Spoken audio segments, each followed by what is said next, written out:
How's it going, everybody? Tech Tart Ted. It is a Saturday. Yes, a wonderful Saturday, the 8th of October. Now, you never hear from me on Saturdays, but today you're going to hear from me about Saturday because it's amazing, it's incredible. We go from the war on terror to supporting a country who commits acts of terror. Yes, Ukraine. Way to go, Ukraine. Suicide bombing on the Kerch Bridge. It's amazing. It's incredible. It's so great because Ukraine is great. We got to love Ukraine. Yes, we do. We love us some Ukraine. We got to make sure that we send Ukraine another $30-40 billion. And we can't send jack shit to Florida where people, Americans are just American citizens. They're just taxpayers.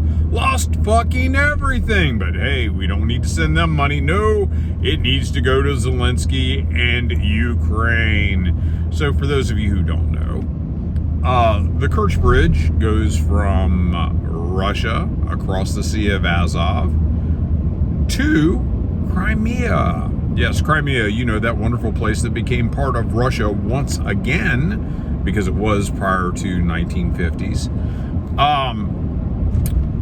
It became part of Russia again in 2014. There was a vote, a referendum, and it became part of Russia. Now, we don't want to talk about that. We don't want to legitimize it. But hey, it's democracy when people say, hey, fuck you, we've had enough. We want to be part of another country. So anyhow, about 6 o'clock local time in the morning, on Saturday morning, which was a little before midnight our time, a truck full of explosives blew up on the Kerch Bridge. Now, immediately, all the Ukrainian fanboys started celebrating this. Ha ha ha, we've cut off the Kerch Bridge. Ha ha ha, there'll be no more reinforcements for Crimea. It's totally isolated. Well, first of all, there's a land bridge to Crimea along from Donetsk Republic through Zaporozhye and into Ukraine. Yes, there is a land bridge that links Ukraine with the rest of Russia. But the other bridge, the one that is blowed up, really isn't blowed up. No, there's 3 spans on that bridge. One span has 2 sections that have fallen into the ocean. The other span is open and running. They've reversed traffic in one of those lanes on the second span. And the rail bridge, well, I'm sorry to tell you, folks, it's intact. It'll be hauling T-80s, T-90s, and all sorts of strategic weapons will be still pouring into Ukraine via Crimea. So, what was accomplished today? Well, we blew a guy up in a truck and killed 2 other people, so 3 people were killed. A train did catch on fire because when the bomb was detonated, it happened to be next to a rail car of diesel that ignited, I guess, hot pieces of the truck or what have you, flew into the train and set the train bridge on fire for a small bit. Emergency services were able to get the bridge put out. And 8 o'clock this evening, local time, the first trains rolled through the area where the attack had happened. So the bridge is not shut down. Traffic on the rail bridge was delayed for about 14 hours. The vehicle traffic was delayed a lot less. Now, what does this do? What are you talking about, Dave? Obviously, this attack, it was great for Ukrainian morale, but what's the implications? Well, first of all the Ukrainian fanboys were saying, it's wonderful, it's great, it's a birthday present for Putin. Well, actually, Putin's birthday was the day before, and I guess math and time zones and all that shit really aren't your strong suit, but I'll let it slide. What did it do? Well, I'll tell you what it did. It just removed the gloves from Putin. Why does it remove the gloves from Putin? Well, very simply, he's been wanting to move the special military operation to an anti-terror operation. And since there was now a terrorist attack on the Kerch Bridge, guess what, folks? He's got plenty of cause with the Russian people to mutate the special military operation into an anti-terrorist operation. Now, it doesn't matter whether you or I or anyone else feels the need to legitimize it as a anti-terrorist operation. Russia don't care. Russia doesn't have to care. Just the same way we don't care when we invade other countries or bomb other countries. I don't really think Russia needs to care. In fact, one of the things that really bothers me about all this is it's okay as long as our guy does it shit. This used to be the argument of Democrats when one of theirs act badly and do things that they want to try to blame Republicans for. But it's okay if our guy does it. Okay, that's hypocrisy. Now, it's either good for everybody or it's not good for everybody. So if we can't simply annex parts of Serbia to make the country of Kosovo, then I guess that the whole deal in Donbass is in question then, because we recognized Kosovo as an independent state, an independent actor, independent of Serbia. We even bombed Belgrade, Serbia over the issue of Kosovo.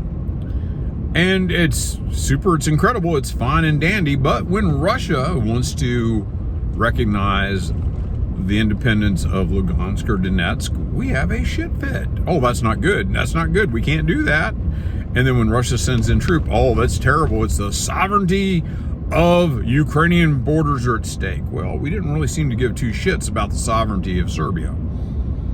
And we didn't really seem to give two shits about the sovereignty of Syria when we put troops in. In fact, we still have troops in Syria.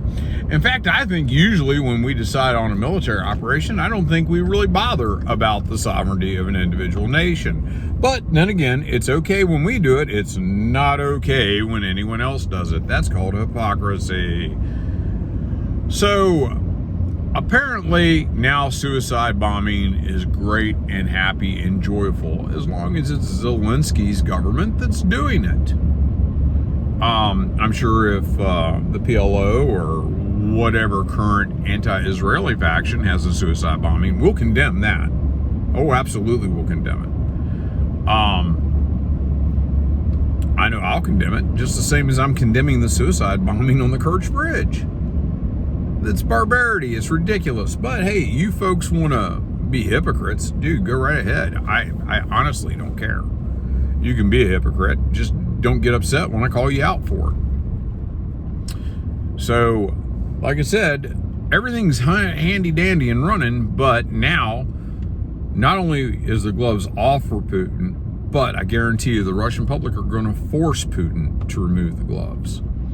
In fact, I haven't checked Telegram lately. I haven't checked a lot of things because I've been doing other things. I actually hung out with some of the guys I served with earlier today, and I drove the wife to a birthday party for one of her friends' children. And so I haven't really been able to keep up on top of it, but I have a feeling that tonight there's going to be a lot of things missing in Ukraine. And I'm talking about barracks, buildings, cities. I don't know.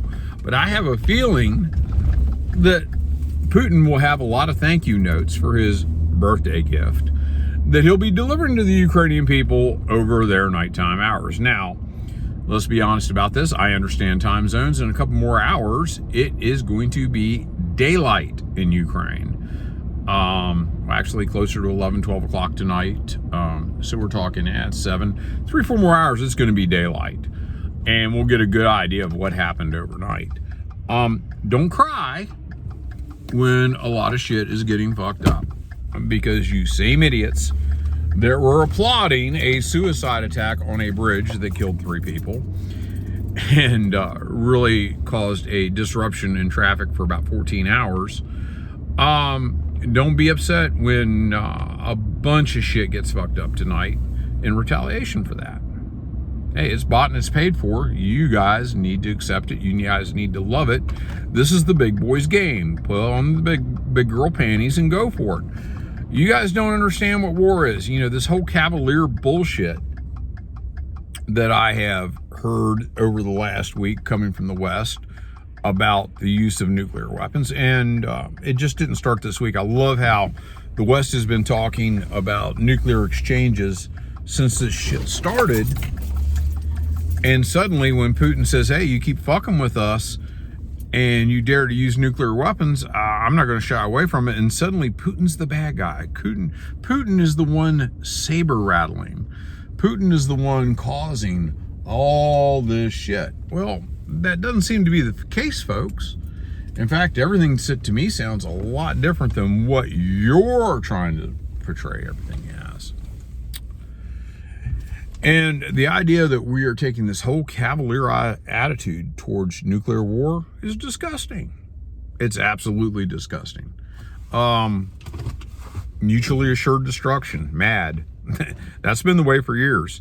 Because what's going to happen is if somebody decides to use a nuke, the other side's going to use a nuke. And when that side uses a nuke, the guy who launched the first is just going to launch everything. And then we become a cinder, smoking cinder. There isn't going to be a limited nuclear war. And may I remind a few of you guys, being a history guy, there's only one country in the entire history of nuclear weapons that's actually used a nuclear weapon. And that wasn't Russia, it was us. We actually fielded 2 nuclear weapons at the end of World War II to take the Imperial Japanese government down. Now, why is it different now? Well, it's different because we were the only ones that had nukes. And now that nuclear genie's out of the bottle, and there are other countries that have nukes. We use our nukes, they use their nukes. Armageddon. And I don't know about you, I actually kind of hope that my DNA continues a few more generations. And would love to see my children and grandchildren grow up, grow old.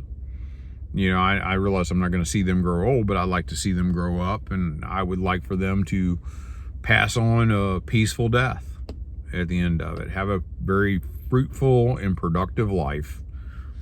And when everything's over, shuffle off this planet having made their mark. But I don't know that that's going to happen if we insist on blowing everything up with nukes.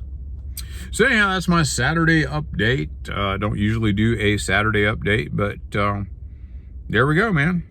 Anyhow, y'all take care, and hopefully I won't have to talk to you tomorrow, but who knows? If I find out a whole bunch of shit got fucked up overnight, I'm liable to say something. Anyhow, y'all take care. Bye.